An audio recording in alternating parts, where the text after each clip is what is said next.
السلام علیکم ورحمۃ اللہ وبرکاتہ۔ پیارے دوستو، کیا آپ لوگ جانتے ہیں اللہ کا وظیفہ کتنا زیادہ پاورفل ہے؟ اگر ہم لوگ دن میں کسی بھی وقت اللہ کے اس وظیفے کو کرتے ہیں تو میں آپ کو بتا دوں، آپ کی جو دعا آج تک قبول نہ ہوئی ہو یا پھر کوئی ایسا کام ہو جو بگڑ گیا ہو، جس کی بننے کی امید ہی نہ ہو، تو انشاءاللہ تبارک و تعالی اس وظیفے کو کرنے کے بعد آپ کا وہ کام بھی بن جائے گا۔ یہ ایک ایسا وظیفہ ہے جو ہر انسان مصیبت میں، پریشانی میں، خوشی میں، غم میں، ہر طریقے کے مسئلے مسائل کو حل کرنے کے لیے استعمال کرتا ہے۔ میں آپ کو بتا دوں، آپ نے بہت سارے عمل کر لیے، بہت سارے وظائف کر لیے، اگر آپ کو ان چیزوں سے فائدہ نہ ملتا ہو تو میرے کہنے سے آپ لوگ یہ اللہ کا وظیفہ دن میں کسی بھی وقت تھوڑا سا ٹائم نکال کر لیجئے۔ میں آپ سے وعدہ کرتا ہوں انشاءاللہ تبارک و تعالی اس وظیفے کو کرنے کے بعد آپ لوگ مایوس نہ رہیں گے۔ آپ کی کسی بھی طریقے کا مسئلہ مسائل ہو، انشاءاللہ تبارک و تعالی وہ چیز آپ کی حل ہو جائے گی۔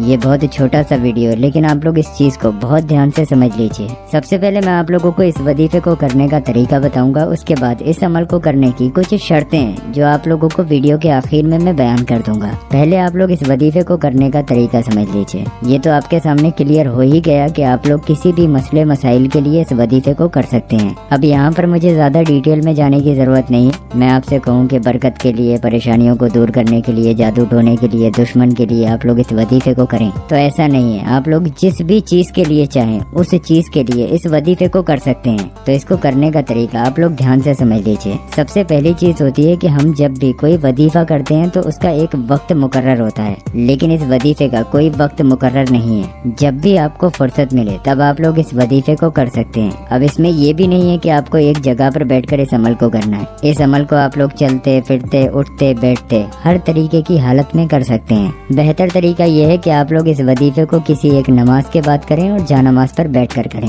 نہیں تو آپ لوگ جیسے چاہیں ویسے اس وظیفے کو کر سکتے ہیں۔ اس وظیفے کو کرنے کے لیے سب سے پہلے آپ لوگ 3 مرتبہ شروع میں درود پاک پڑھیں۔ درود پاک جو بھی آپ کے یاد ہو آپ پڑھ سکتے ہیں۔ اس کے بعد اللہ اللہ اللہ اللہ بالکل اس طریقے سے 786 مرتبہ یعنی کہ 786 ٹائم پڑھیں، اور پھر اس کے بعد ایک آیت کریمہ لا الہ الا انت سبحانک انی کنت من الظالمین، اس آیت کریمہ کو 21 مرتبہ یعنی کہ 21 ٹائم پڑھیں۔ پھر آپ لوگ سورہ اخلاص یعنی کہ قل ھو اللہ شریف، قل ھو اللہ احد اللہ الصمد لم یلد ولم یولد ولم یکن لہ کفوا احد، یہ سورہ اخلاص ہے، اس کو 33 مرتبہ یعنی کہ 33 ٹائم پڑھیں۔ پھر آپ 3 بار آخر میں درود پاک پڑھیں، وہی درود پاک جو آپ نے شروع میں پڑھا تھا۔ اتنا چھوٹا سا وظیفہ ہے۔ جب آپ کا یہ وظیفہ مکمل ہو جائے اس کے بعد آپ لوگ اللہ تبارک و تعالی سے ہاتھ اٹھا کر رو رو کے گڑ گڑا کے دعا مانگیں۔ اگر رونا نہ بھی آئے تو رونے جیسی شکل بنا کر اللہ پاک سے دعا مانگیں۔ اور یہاں پر میں آپ لوگوں کو ایک بات اور کلیئر کر دوں، جب بھی ہم لوگ کوئی دعا مانگتے ہیں تو اکثر ہم لوگ یہ غلطی کرتے ہیں جس کی وجہ سے ہماری دعا قبول نہیں ہوتی ہے۔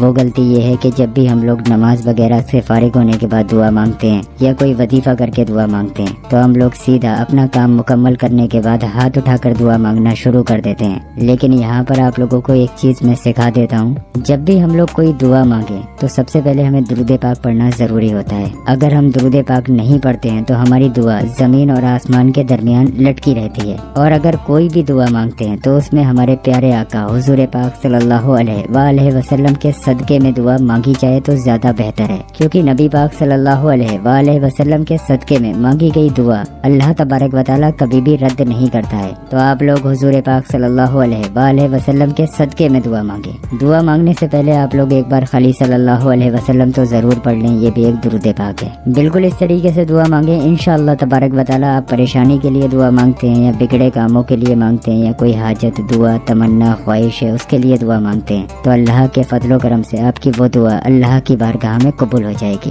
اب جیسا کہ میں نے آپ کو بتایا تھا کہ اس وظیفے کو کرنے کی کچھ شرطیں بھی ہیں جو میں آپ کو بیان کروں گا، ان چیزوں کو آپ کو سمجھنا ضروری ہے، کیونکہ شرطیں ایسی ہوتی ہیں اگر ہم نے ان کو فالو نہیں کیا تو شاید ہمیں ان چیزوں میں کامیابی نہیں ملتی ہے۔ تو اس عمل کو کرنے کی پہلی شرط یہ ہے کہ آپ کو اس عمل پر یقین رکھنا ہے، یعنی کہ اللہ تبارک و تعالیٰ پر یقین رکھیں اور اس عمل سے آپ کو فائدہ ملے گا، ایسا دل میں یقینہ بنائیں۔